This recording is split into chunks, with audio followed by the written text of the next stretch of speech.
Call of Duty Modern Warfare 2 is coming real soon, and I've been waiting for this game ever since the post-credits cutscene of 2019's Modern Warfare.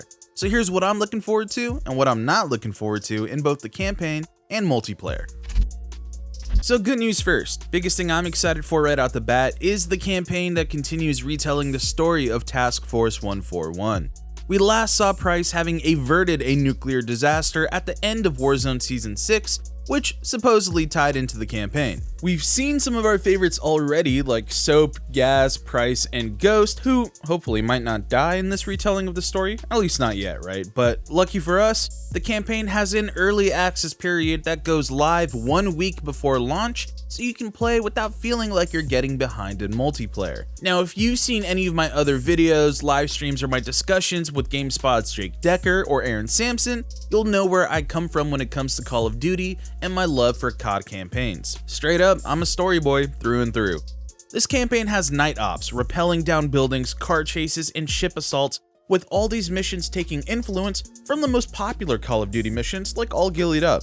Sounds like a recipe for success, and I'm hoping it lives up to the expectations I've got when I start streaming it on day one for GameSpot. Now, when it comes to story campaigns in first-person shooters, back in the day, I started out with Medal of Honor Frontline and Call of Duty 2 Big Red 1.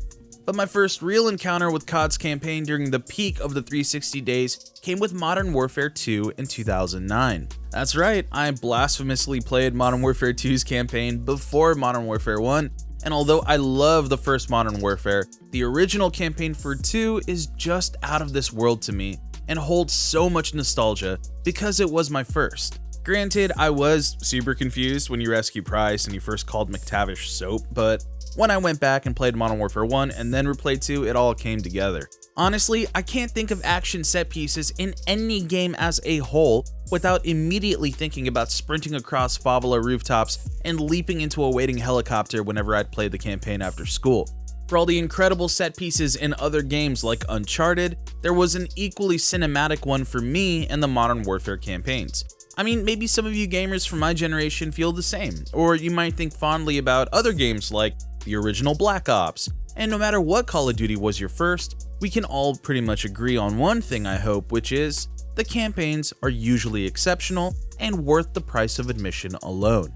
Now, with graphics from movie-style set pieces to wicked plot twists and sick villains, the COD campaigns are something I look forward to every release.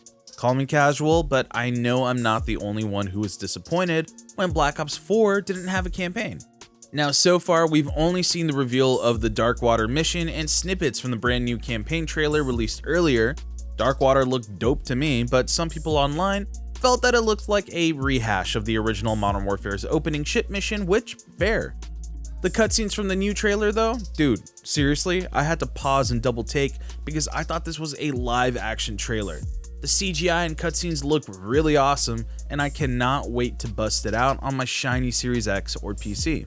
Now, when we talk about the return of 141, oh boy, you know what I'm excited for and I would love to see is if the new campaign for Modern Warfare 2 lets you play as different characters, letting you swap perspectives from mission to mission.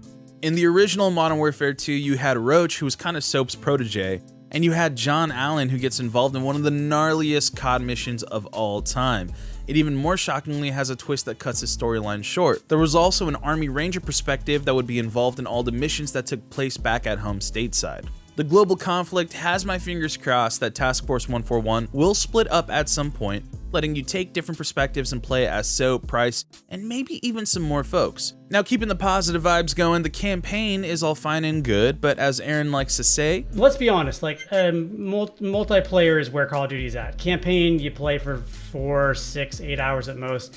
Then as a Call of Duty player, you spend 100, 200, maybe many more hours over in multiplayer.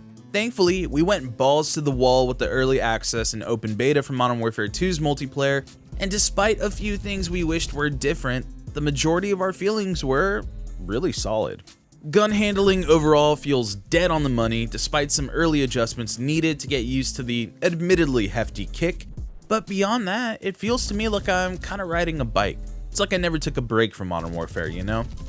Part of that is thanks to how welcoming the gameplay was for many of us growing up, even though the chat lobbies back in the day were, something else. I didn't get it. I have the oldest Xbox known to man. No, you don't. I got mine on day one, you f***ing Well, mine didn't have it. You have Uno, you f***ing dick!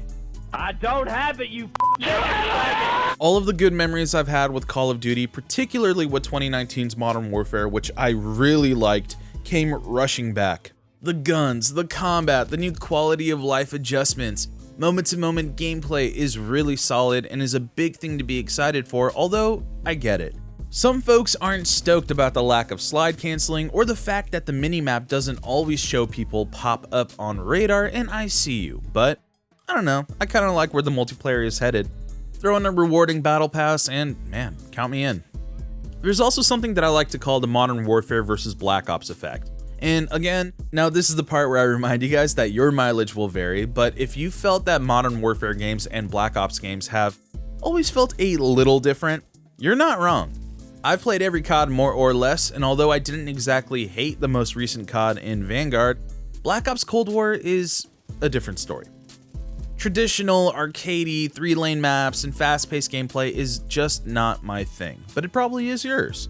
Tactical gameplay where you have to use your kit to its full potential though, and knowing when to swap weapons for different engagements, plus needing to know all the nitty-gritty spots in each map, now that sounds way more appealing to me.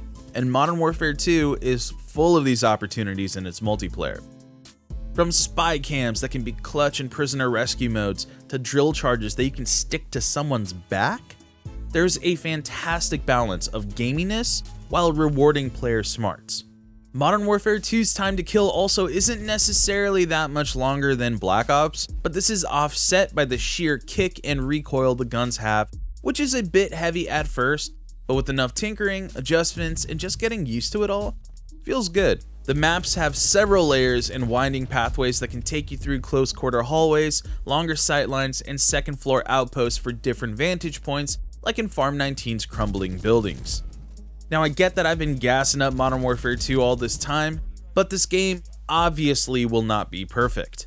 Sure, there are a lot of minor gripes and some larger issues with the game that we go in depth in our discussion about Modern Warfare 2's multiplayer beta, which you should definitely check out for more. But let's pivot real quick and talk about big picture concerns. So, the bad news. Problem is that although I could wax nostalgic all I want on the campaign, it is not all sunshine and roses. For starters, it is not easy for a Call of Duty campaign to just keep delivering larger and larger explosions without coming off as kind of pointless. For every great OG Modern Warfare 2 moment I can think about, there was most likely an equally plain moment in a game like Advanced or Infinity Warfare, or Black Ops 2 and 3. Character deaths, expendable style action, and campy "we've been here before" style dialogue doesn't always hit the same, especially as I grow more older and jaded. What made Modern Warfare 2019 so special is that it was more grounded in the way it explored the impact of war on characters and the smaller scale wars they wage. And Modern Warfare 2019 also hit on similar themes, but focused more on psychological tension and terror. Some levels like Clean House left your hands sweating wondering who was friend or foe. The legacy of missions like that leave a lot of pressure for Modern Warfare 2 to match these expectations, and it's not really guaranteed. Fingers crossed though.